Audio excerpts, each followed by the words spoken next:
भारत के संविधान बनाने का मौका मिला। चूंकि उस समय गोलमेज सम्मेलन के बाद गोलमेज सम्मेलन पर भी ये जो भारत के जो खास करके अनुसूचित जाति और पिछड़ा वर्ग में जो वंचित कमजोर तबका के जो लोग थे उनको अधिकार देने की बात नहीं चल रही थी। गांधी ने सार्वजनिक मंच से बोला भी था, उन्होंने महात्मा गांधी ने बोला था कि ऐसी आज़ादी हमें नहीं चाहिए जिस आज़ादी में भारत के कमजोर वंचित तबका को समान अधिकार दिया जाए। तो ऐसी अधिकार लेके क्या होगा, ये सब मैंने उन्होंने मौखिक रूप से बोला। और बाद में जाकर के डॉक्टर अंबेडकर जी के जो उनको जो है आंदोलन में उनके खिलाफ आंदोलन भी चला, बाद में उन्हें जेल भी जाना पड़ा,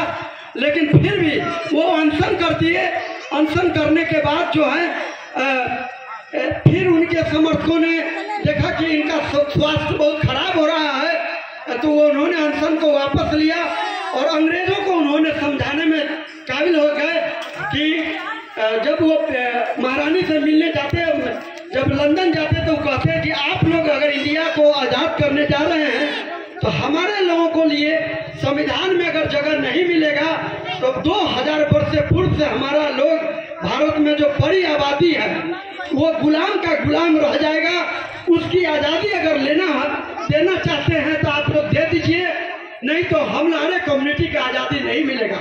आपको बता दें बच्चे, जब वो डॉक्टर अंबेडकर शिक्षा ग्रहण कर रहे थे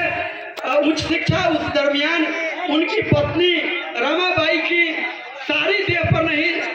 हुआ करती थी। वो चिपड़ी पात करके भी उनको जो पैसा आते थे वो मिलने के लिए वो दे दिया करते थे। इस बीच उनके कई बेटा बेटी मर गए और भारी दुख रमाबाई काटी। और अंबेडकर जानते थे कि हमने अगर आज़ाद नहीं कराया तो भारत में जो बहुसंख्यक समाज है उनको कभी आज़ादी नहीं मिलेगा। वे बहुत त्याग किए, बहुत कष्ट सहे और जीवन के अंतिम क्षण पे भारी कष्ट सहे। संविधान का जब निर्माण हो रहा था उस समय एक जब ब्रिटिश कोई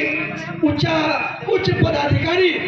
कमरा में निरीक्षण दिल्ली में कर रहे थे तो सब लोग सोए थे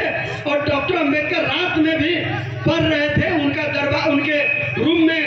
लाइट जल रहा था, बत्ती, और अंग्रेज पदाधिकारी कहे अंबेडकर सब सो रहा है, आप जग रहे हो इतनी रात को भी, 1 बजे 2 बजे रात्रि को भी। तो डॉक्टर अंबेडकर ने स्पष्ट कहा कि हमारे लोग इस देश में सो रहे हैं इसलिए हमको जागना पड़ेगा। अगर हम सो गए तो जो हमारे लोग सोए हुए हैं वो 2000 वर्ष से सो रहे हैं, वो जिंदगी भर आने वाला कई हजार वर्ष तक सोए रहेंगे, इसका कोई ठिकाना नहीं है। इसलिए वो आदमी को एक से एक बड़ा पद का ऑफर मिला, लेकिन वे अपनी व्यक्तिगत राजनीतिक महत्वाकांक्षा को त्यागते हुए भारत के सब जाति जो कमजोर तबका था उसके लिए भी संविधान में आर्टिकल 340 और अनुसूचित जनजाति के लिए आर्टिकल 341 और सब लास्ट में अनुसूचित जनजाति के लिए एससी के लिए 342 बनाया। रिजर्व बैंक के लिए में भी बहुत सारे जो है समतामूलक और काम के और बहुत सारे काम किए। वे अब दुनिया के महान अर्थशास्त्री थे, वे महान दार्शनिक थे, वे महान कानूनविद थे, महान समाजशास्त्री थे। आप जैसा कि जानते हैं वे 9 विषय को समझ बूझ सकते थे, जान सकते थे, लिख सकते थे और 32 विषय में MA PhD। ये महान व्यक्ति जिसके बारे में अमेरिका के राष्ट्रपति ओबामा ने कहा अगर अंबेडकर अमेरिका में जन्म होते तो आज अंबेडकर को सबसे ज़्यादा माना जाता और सबसे ज़्यादा इन्हें प्रधानता के साथ इनकी प्राथमिकता मिलती। लेकिन दुर्भाग्य की बात है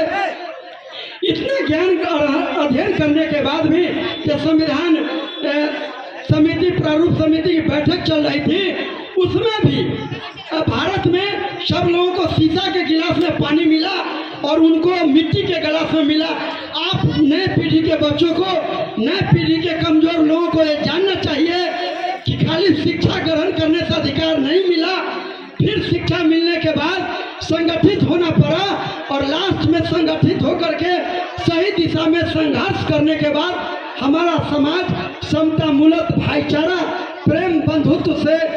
भरा पूरा एक संपूर्ण समाज के निर्माण में डॉक्टर अंबेडकर की विचारधारा हमें लागू